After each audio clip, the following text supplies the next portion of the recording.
खजाना आपके अंदर है। कहानी शुरू करने से पहले आपसे अनुरोध है कि वीडियो को लाइक और सब्सक्राइब करें। आपका लाइक वीडियो को दूसरों तक पहुंचने में मदद करेगा। एक राजधानी में एक भिखारी किसी सड़क के किनारे बैठकर 20-25 वर्षों से भीख मांगता रहा। फिर उसकी मौत आ गई और वह मर गया। जीवन भर यही कामना की कि मैं भी सम्राट हो जाऊं। कौन भिखारी ऐसा है जो सम्राट होने की कामना नहीं करता? जीवन भर हाथ फैलाए खड़ा रहा रास्तों पर, लेकिन हाथ फैलाकर एक एक पैसा मांगकर कभी कोई सम्राट हुआ है? मांगने वाला भी कभी कोई सम्राट हुआ है? मांगने की आदत जितनी बढ़ती है उतना ही बड़ा भिखारी हो जाता है। सम्राट कैसे हो जाएगा? जो 25 वर्ष पहले छोटा भिखारी था, 25 वर्ष बाद पूरे नगर का प्रसिद्ध भिखारी हो गया था, लेकिन सम्राट नहीं हुआ था। फिर मौत आ गई।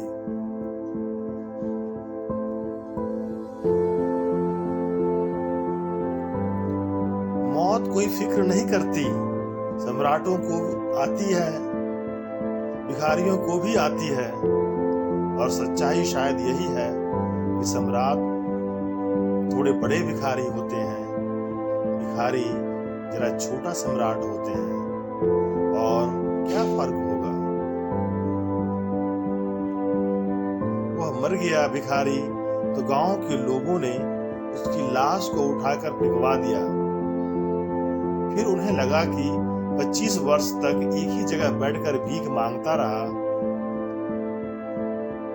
यह जगह गंदी हो गई है। गंदे चिथड़े फैला दिए हैं, टीन टप्पर बर्तन भांडे फैला दिए हैं, सब फिकवा दिया। फिर किसी को ख्याल आया कि 25 वर्ष में जमीन भी गंदी हो गई होगी। थोड़ी जमीन उखाड़कर थोड़ी मिट्टी साफ कर दें। ऐसा ही व्यवहार करते हैं मरे हुए आदमी के साथ।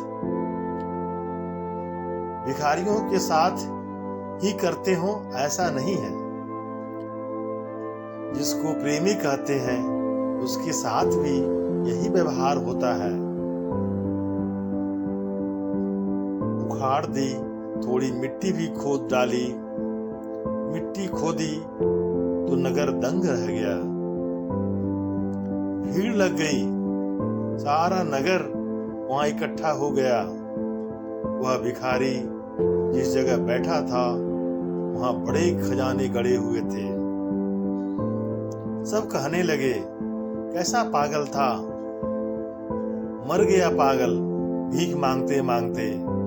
जिस जमीन पर बैठा था वहां बड़े हंडे गड़े हुए थे, जिसमें बहुमूल्य हीरे जवाहरात और स्वर्ण असरफियां थी। वह सम्राट हो सकता था, लेकिन उसने वह जमीन न खोदी जिस पर वह बैठा हुआ था। वह उन लोगों की तरफ हाथ पसारे रहा जो खुद ही भिखारी थे, जो खुद ही दूसरों से मांग मांग कर ला रहे थे। वे भी अपनी जमीन नहीं खोदे होंगे, उसने भी अपनी जमीन नहीं खोदी। फिर गांव के लोग कहने लगे, बड़ा अभागा था।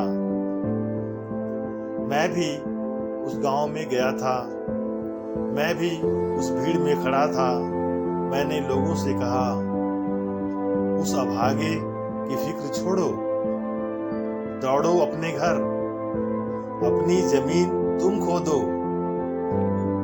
कहीं वहां भी कोई खजाना तो नहीं?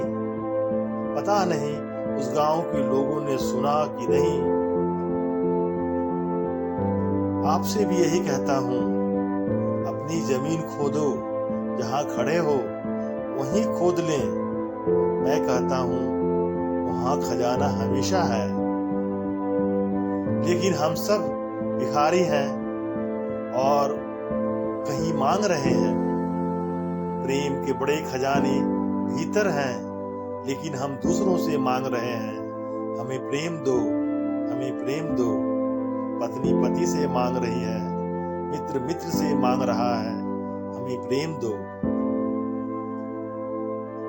जिसके पास खुद ही नहीं है, वे खुद दूसरों से मांग रहे हैं कि हमें प्रेम दो, हम उनसे मांग रहे हैं। भिखारी भिखारियों से मांग रहे हैं, इसलिए दुनिया बड़ी बुरी हो गई है। लेकिन अपना जमीन पर जहां आप खड़े हैं, कोई खोदने की फिक्र नहीं करता। वह कैसे खोदा जा सकता है? वह थोड़ी सी बात मैंने कही है। वहां खोदें, वहां बहुत खजाना है, और प्रेम का खजाना खोदते खोदते ही एक दिन आदमी परमात्मा के खजाना तक पहुंच जाता है। और कोई रास्ता न कभी था, न है, और न हो सकता है। ओशो।